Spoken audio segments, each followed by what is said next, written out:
Assalamualaikum warahmatullahi wabarakatuh. Perkenalkan, nama saya Zela Cecilia dengan stambuk 266601376, tugas 1 Manajemen Pemasaran, dosen Dr. Abdul Razak SCMS. Saya akan menjelaskan dua pendapat ahli tentang pemasaran. Menurut William J., pemasaran yakni adalah sistem secara keseluruhan dari kegiatan-kegiatan bisnis atau usaha yakni yang ditujukan untuk merencanakan, menentukan harga, barang atau jasa yang sesuai, mempromosikan barang dan jasa, dari mendistribusikan barang dan jasa kepada konsumen dan bisa memuaskan konsumen.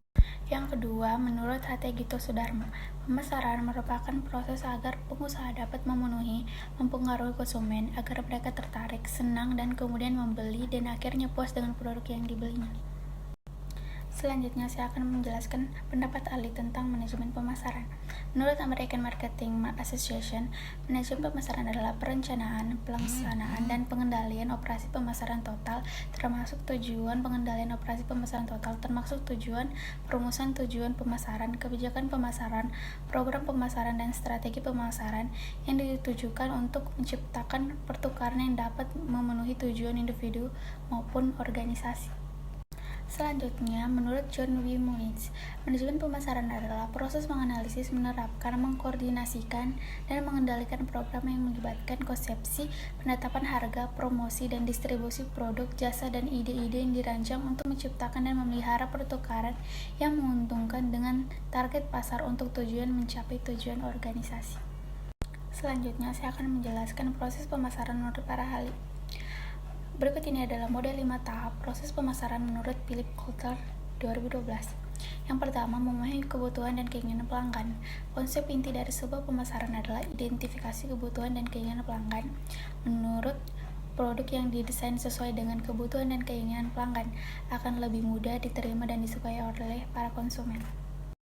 Yang kedua itu, desain strategi pemasaran berorientasi pelanggan. Setelah perusahaan mampu mengidentifikasi need and want dari konsumen, maka perusahaan harus mendesain strategi pemasaran yang berorientasi pada konsumen. Menurut Kotler 12, dalam desain ini, seorang pemasar dituntut membuat strategi pemasaran yang dapat menjawab minimal dua pertanyaan berikut ini.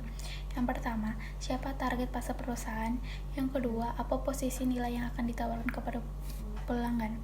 Agar mampu melayani pelanggan secara efektif, maka perusahaan perlu mengidentifikasi pelanggan-pelanggan seperti apa yang akan dilayani. Yang ketiga, mendesain program pemasaran terpadu atau bauran pemasaran. Strategi pemasaran yang sudah didesain tersebut, maka tahap selanjutnya adalah mengimplementasikan melalui program-program pemasaran. Program-program pemasaran tersebut merupakan serangkaian program pemasaran dalam upaya menjalankan strategi pemasaran yang telah ditentukan oleh pemasar. Keempat, membangun hubungan dengan pelanggan dan menciptakan kepuasan pelanggan.